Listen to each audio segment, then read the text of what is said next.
I never imagined that the people I silently protected would be the ones secretly plotting my downfall. For years I wore a quiet smile, letting everyone believe I was just a modest receptionist working at some beachfront resort. I'm Olivia, and my life probably seemed pretty ordinary from the outside.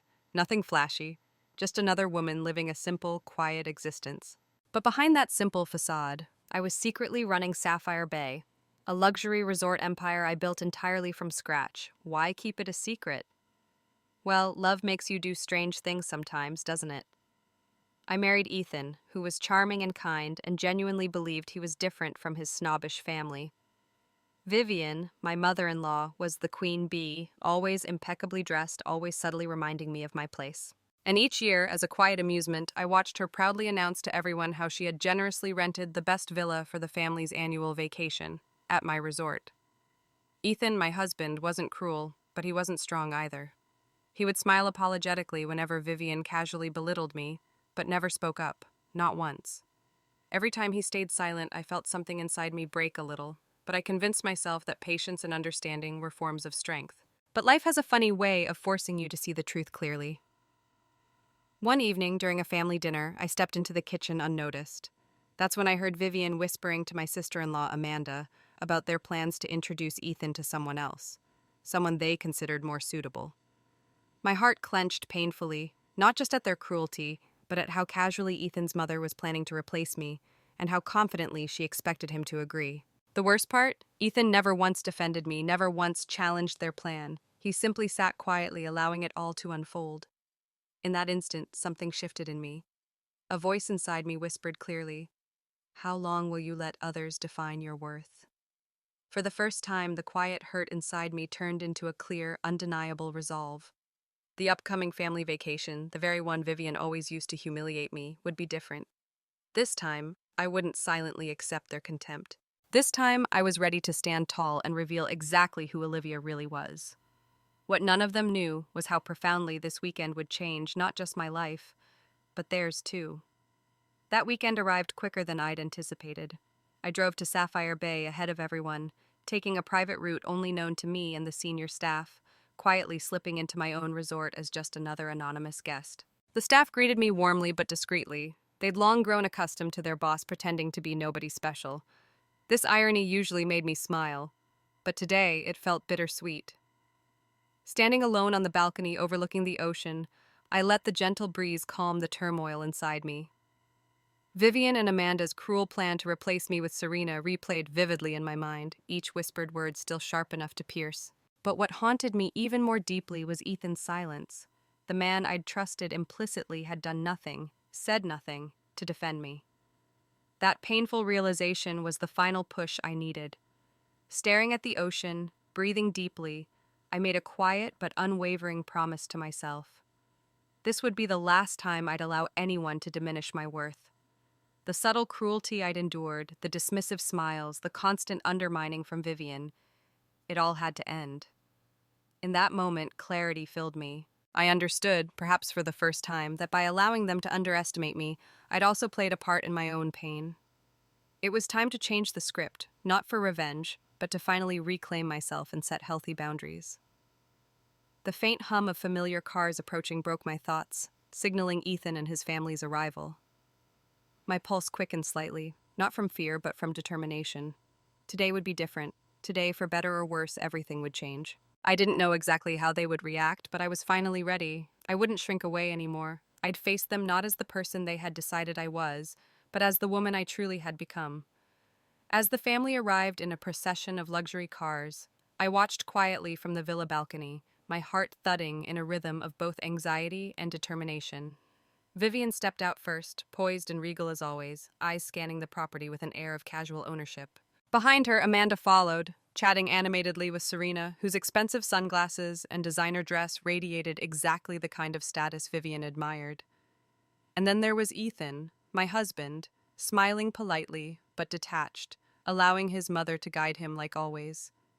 He kissed my cheek when he entered, but his eyes drifted past me, distracted by Serena's intentional closeness.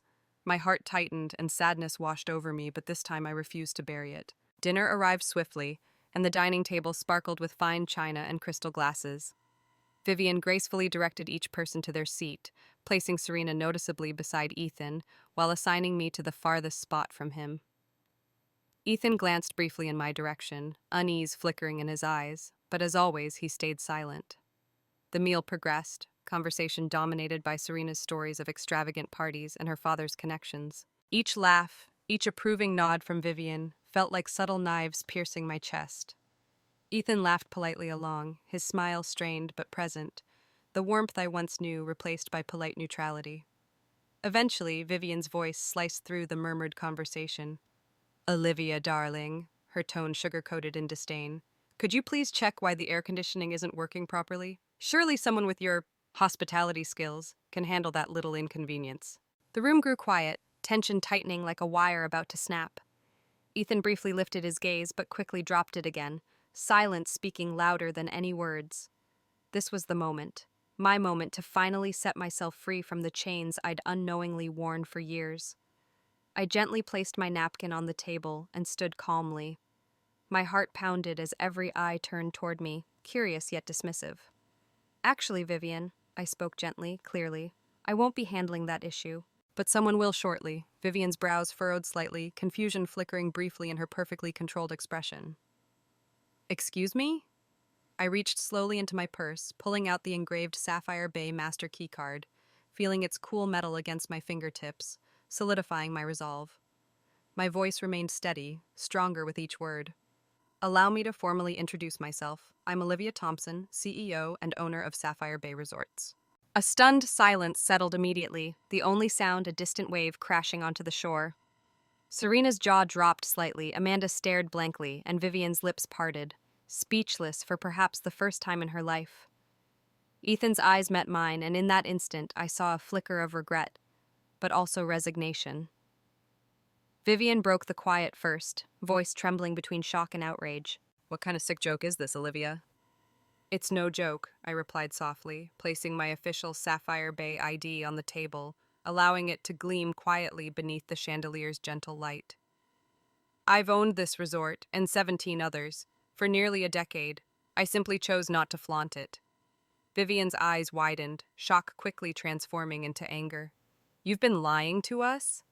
"No, Vivian," I corrected calmly, maintaining eye contact. "I just allowed you to show your true selves. And you certainly did." The room erupted into quiet chaos. Amanda muttered something incoherent. Serena sank deeper into her seat, eyes darting anxiously between Vivian and Ethan. Ethan stood abruptly, disbelief clear on his face. But still, he said nothing, only staring at me with an expression impossible to decode. Was it regret, shame, or just shock at my newfound strength? I turned to leave, but paused briefly, offering one last quiet truth, not out of spite, but genuine sadness. "You never saw me as a part of this family. Tonight you finally got your wish. I don't belong here anymore, and neither do your expectations of who you think I am." As I walked calmly out of the room, leaving behind a silence heavier than any confrontation could have created, I felt an incredible release. Not happiness, but liberation. For the first time in my life, I had openly refused to be defined by their standards or their judgment. Yet as the door gently closed behind me, a wave of sadness still tugged at my heart. Freedom, I realized, always comes at a cost. But this was a price I was finally willing to pay. The days following that dinner felt surreal, like drifting through a strange dream that refused to end. Social media caught fire with gossip about my hidden identity, and within hours, my phone buzzed relentlessly. Calls from Ethan, messages from Amanda, and voicemails filled with Vivian's bitter accusations. But each message only strengthened my determination, reminding me clearly why I had finally drawn my line.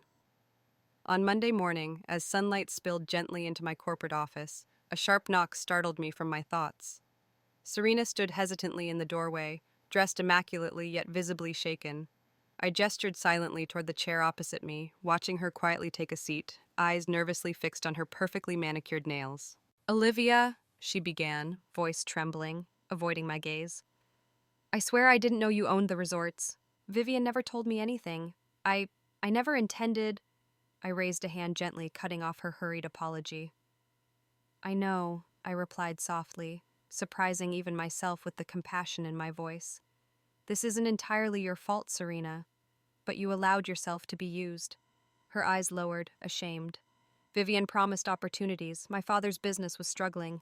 I saw Ethan as a chance, nothing more. Exactly, I said, calmly but firmly.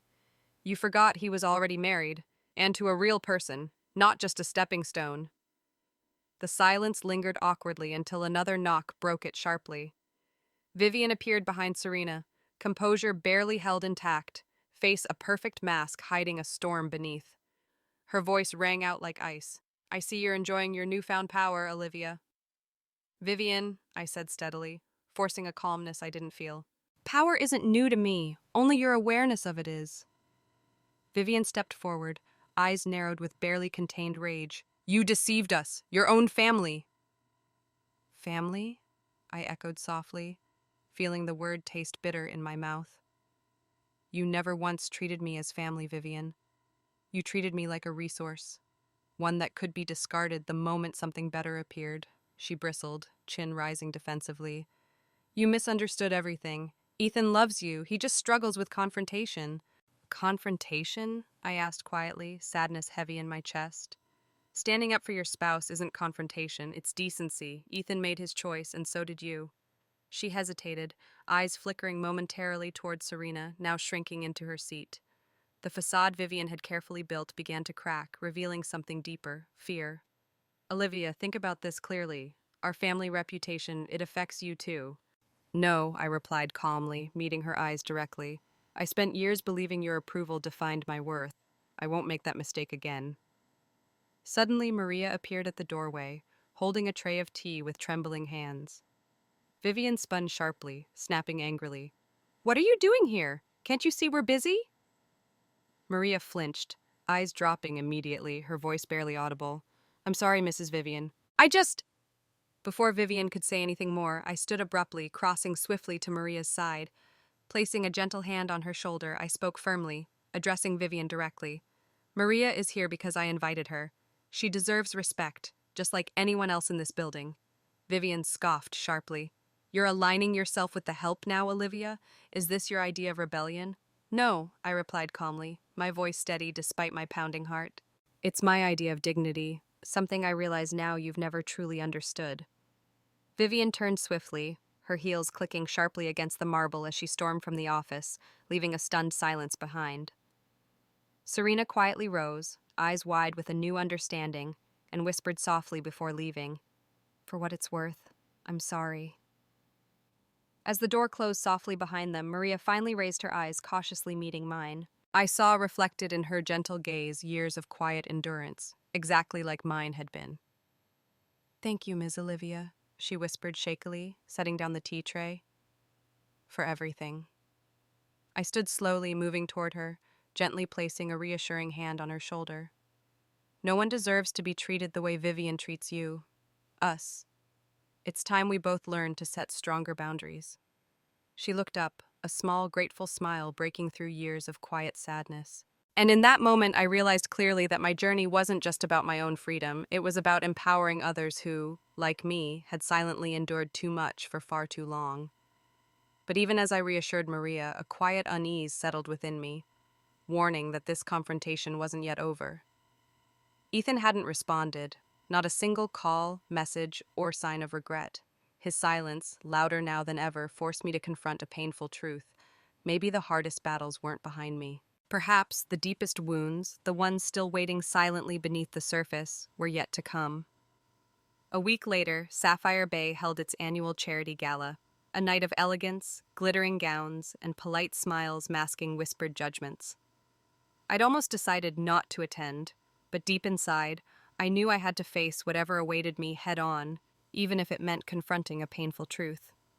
I arrived quietly, the ballroom already humming with gentle music and delicate laughter. Guests mingled gracefully beneath sparkling chandeliers, sipping champagne, unaware of the turmoil brewing beneath my calm exterior.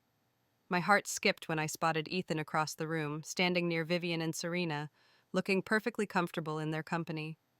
Vivian smiled approvingly, proudly introducing Serena to influential guests as if showcasing a prized possession. Ethan stood quietly beside her, eyes downcast, expression unreadable. As I moved slowly toward the crowd, the murmurs quieted, eyes discreetly flickering in my direction. Curious, judgmental, expectant. Vivian noticed me first, her lips curling into a confident smirk. "Olivia, dear, I'm surprised you decided to show your face tonight," she purred loudly, turning heads our way. "I'm sure you are, Vivian," I replied softly, holding my ground with quiet dignity. "But hiding isn't my style." Just then, Ethan appeared beside Serena, standing close enough to show solidarity. My heart twisted painfully. He glanced at me briefly, his gaze apologetic yet hesitant, before quickly averting his eyes. "Ethan," Vivian said firmly, raising her voice just enough for everyone nearby to hear. "Isn't it wonderful how well Serena has adapted to our family? It's refreshing when someone fits so perfectly, don't you agree?" A tense hush fell over the group, guests subtly leaning forward, sensing a deeper drama unfolding before their eyes. I watched Ethan closely, my heartbeat quickening painfully, hoping, no, silently pleading, that this time he would finally stand up for me, for us. But Ethan just smiled awkwardly, shifting uncomfortably, before murmuring quietly, "Yes, Mother, Serena's been very kind and supportive." In that moment, a cold reality settled over me. Ethan had made his choice, clearly and publicly. My husband, who once promised to cherish and protect me, now stood firmly beside Serena, silently validating every cruel humiliation I'd endured. Vivian turned triumphantly toward me, her eyes glittering with quiet victory. But instead of breaking, something inside me solidified, stronger and clearer than ever. I finally saw Ethan as he was, not cruel, but weak, trapped by a lifetime of appeasing others. My heart ached deeply, yet a strange sense of liberation surged through me. "I wish you all the happiness you deserve," I said calmly, genuinely, locking eyes briefly with Ethan. His gaze dropped again instantly, guilt clouding his expression. As I walked slowly away, feeling countless eyes following me, I recognized something powerful. This was the moment I had truly lost Ethan, but it was also the moment I finally found myself. The days after confronting Vivian stretched slowly, heavy with silence. But within that silence, something began shifting. Each morning, I awoke feeling lighter, less burdened by the expectations I'd carried silently for years. Yet beneath that newfound strength, the ache of loss still lingered, a subtle, persistent reminder of what I'd left behind. One evening, as dusk cast soft shades of purple and gold across the resort grounds, my phone rang softly, breaking the quiet. The screen flashed briefly. Ethan. My heart quickened instinctively, anxiety and confusion mixing together, but this time I felt ready, prepared. "Olivia," Ethan began gently, his voice uncertain, fragile. "Can we meet? Just us? I need you to understand something before everything falls apart." I hesitated, considering the risks, the wounds still fresh from our last conversation. Yet something in his voice, raw and earnest, made me pause. I finally whispered, "All right. Meet me by the beach house in an hour." Driving toward the villa, my mind churned with memories, the laughter we once shared, dreams whispered under moonlit skies. Yet those warm images quickly dissolved into Ethan's silent complicity with his family, each remembered moment stinging sharper than the last. When I arrived, Ethan stood alone on the terrace overlooking the darkening ocean, hands deep in his pockets, his shoulders hunched like a man carrying too heavy a burden. He turned slowly, eyes filled with genuine remorse. "Thank you for coming," he said quietly, stepping toward me cautiously. I remained where I was, keeping a careful distance. "What do you need, Ethan?" He exhaled slowly, his eyes shadowed by regret. "I've spent days replaying everything. How blind I've been, how cowardly. You deserved more, so much more from me." His honesty startled me, and my chest tightened painfully. Yet something stronger, wiser, urged me forward. "Ethan, you chose your family's approval over me repeatedly. Words now won't erase those choices." "I know," he whispered softly, his voice cracking. "I wish I could change things. I thought staying silent kept the peace, but it destroyed us." For a moment we stood silently, the ocean breeze cool between us. Then Ethan spoke again, voice shaking but sincere. "I left Serena, Olivia. Not for you, not to fix us. I left because I finally saw myself clearly, and I didn't like what I had become." Surprise washed through me, mingled with quiet sadness. "I appreciate your honesty, truly, but the damage is deep, Ethan. He nodded, eyes reflecting his pain. I understand. I'm not asking for forgiveness or reconciliation. I know I don't deserve it. But I wanted you to know I'm trying to change. Not for anyone else, but for me. We stood quietly for a long moment, two souls learning to navigate a painful crossroads. Finally, I broke the silence gently. I forgive you, Ethan. Not because you deserve it, but because I deserve peace. But forgiveness doesn't mean I'll forget or allow myself to be hurt again. He nodded slowly, eyes glistening softly. I understand. As he walked away, disappearing down the dimly lit path, I felt both grief and relief entwining within me. Turning to leave, I noticed Maria standing quietly by the villa's entrance, her face illuminated by the soft glow from inside the house. I didn't mean to overhear, Maria apologized softly, stepping hesitantly forward. But I wanted you to know, I admire your strength. Thank you, I whispered, my voice steady yet vulnerable. But it doesn't feel like strength, not yet. Maria smiled gently, wisdom glowing softly in her eyes. Sometimes, Miss Olivia, strength is simply deciding you won't tolerate being treated as less than you deserve anymore. That choice alone is powerful. Her words resonated deeply. For years, I'd mistaken endurance for strength, silence for wisdom. But real strength, I understood now, was daring to confront your deepest wounds and refusing to settle for anything less than genuine respect and love. As we walked together toward the car, Maria hesitated slightly, then added quietly, Your courage has inspired me too. I decided to leave Vivian. I want to accept the position you offered, if it's still open. My heart lifted instantly, warmth flooding through me. Maria, it's always been yours. As she hugged me tightly, relief clear on her face, I realized this confrontation had brought not just pain but clarity. I'd lost family but gained true allies forged from honesty rather than convenience. Driving home beneath the starlit sky, peace finally began to settle deep within me. Yet, even in that quiet moment of relief, I knew clearly that the hardest part wasn't behind me yet. Reclaiming myself was more than confronting those who had hurt me. It required confronting the doubts, fears, and insecurities hidden within myself. I'd taken the first step, perhaps the hardest one. But now, with Maria by my side and the echoes of Ethan's honest regret still fresh in my mind, I was ready for whatever came next. Not because it would be easy, but because I finally understood my worth. And for the first time in my life, I knew exactly what I deserved. 3 months after that painful evening at Sapphire Bay, I stood backstage at our resort's grand ballroom, my heart pounding gently with a blend of anxiety and anticipation. Tonight wasn't just a gala, it was the start of something bigger, something meaningful. Outside, the ballroom filled steadily with guests, each seat occupied by someone who, like me, had once silently endured pain behind polite smiles. As I peeked through the heavy velvet curtains, I saw Maria confidently directing staff, her newfound role as senior manager fitting her naturally. The pride in her eyes reminded me exactly why I'd decided to do this. The lights dimmed slightly as the crowd quieted down, waiting for my entrance. I took a deep breath, stepped out from behind the curtain, and walked toward the stage, each step steady, deliberate, powerful. As the spotlight found me, applause broke out warmly, genuine and supportive, different from the cold, judgmental eyes I'd become accustomed to seeing at family gatherings. Facing the audience, I smiled gently and began to speak, my voice steady but warm. My name is Olivia, and for a long time I allowed others to define who I was. I believed endurance was strength and silence was grace, but in reality, silence became the cage that imprisoned me. As I spoke, my gaze drifted across the crowd. I saw Maria sitting proudly near the front, eyes glistening with tears of pride and resilience. Beside her, other employees who'd known me only as a quiet presence now saw clearly who I truly was.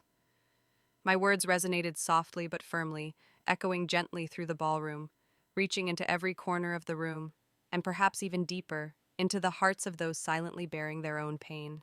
Tonight, I continued clearly, I want to remind each of you that setting boundaries isn't about pushing others away, it's about honoring yourself. Because self-respect is not something you earn through others' approval, it's something you claim boldly for yourself. The applause returned, stronger this time, mixed with murmurs of agreement. People nodded knowingly, their faces reflecting their own silent battles, their own quiet triumphs. Later, as guests mingled comfortably, sharing stories and connecting deeply through shared experiences, Maria gently touched my arm. Olivia, she said softly, you gave us all courage tonight. You reminded us that our voices matter too. Her words filled me with warmth, but before I could respond, a familiar face caught my eye. Vivian stood quietly near the back of the room, her posture stiff, eyes meeting mine briefly. There was no anger or defiance now, only a quiet, distant resignation. After a moment, she turned silently and walked out, leaving me surprised yet oddly at peace.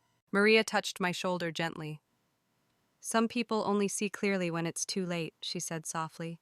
You helped me see it sooner. I'm grateful. I nodded slowly, understanding exactly what Maria meant. Because tonight wasn't just about confronting the people who hurt me. It was about empowering others to recognize and claim their own value, no matter how difficult the journey might be. I realized then, as I stood in that warmly lit ballroom, that the painful lessons of the past weren't wounds. They were stepping stones toward genuine strength. A gentle sea breeze brushed softly against my face as I sat on the familiar terrace at Sapphire Bay, watching the sun set quietly over the ocean, painting the sky in gentle strokes of pink and gold. In my hands, I held a delicate envelope carefully sealed with Ethan's familiar handwriting on the front. It was his wedding invitation, his and Serena's. My fingers traced the elegant letters, memories flooding back, bittersweet and gentle now, rather than painful. This invitation was Ethan's quiet attempt to offer closure, or perhaps simply a gesture to show me he had moved forward, hoping I had too. I exhaled slowly, feeling the quiet tug of past emotions, still there but no longer controlling me. Instead of the anger or resentment I might have once felt, now there was only a calm acceptance, a clear understanding of what we'd lost, but also what we'd both gained. With a steady hand, I carefully wrote my reply. Congratulations, Ethan and Serena. I genuinely wish you both happiness. My words were sincere, not because the wounds had vanished completely, but because I'd learned something important. Forgiving someone isn't about excusing their actions. It's about freeing yourself from the weight of bitterness. Later that afternoon, I walked alone along Sapphire Bay's quiet beach, barefoot in the cool sand, feeling a profound sense of freedom I'd never experienced before. The waves gently whispered at my feet, carrying away remnants of lingering sadness, leaving behind a calm clarity I had long searched for. Maria joined me shortly after, a warm smile lighting her face as she approached. Did you send your response? She asked softly. Yes, I said calmly, looking out toward the horizon. I did, and for the first time, Maria, I genuinely feel at peace. We stood quietly for a moment, the soft sound of waves providing a gentle backdrop to our conversation. Maria finally spoke, her voice quiet yet filled with wisdom. You know, Ms. Olivia, happiness isn't found in perfect endings. It's found in accepting our truths, imperfect as they are, and still choosing to embrace life. Her words resonated deeply. Exactly, I whispered, feeling clarity wash over me. For so long, I believed happiness meant being accepted, seen, or loved by others. But now I know better. True happiness is simply accepting yourself fully, scars and all. That evening, after Maria left, I sat alone on the terrace, the sky painted softly in hues of twilight. I thought back to the woman I'd once been, silent, overlooked, always waiting for approval. That woman no longer existed. In her place was someone stronger, wiser, and finally, truly free. My story didn't end perfectly. Real life rarely does. But in embracing my own worth, setting healthy boundaries, and choosing forgiveness over bitterness, I found something even better than perfection: authenticity. And as I watched the last rays of sunlight disappear below the horizon, I smiled gently, grateful for every painful step that had led me right here, exactly to this moment.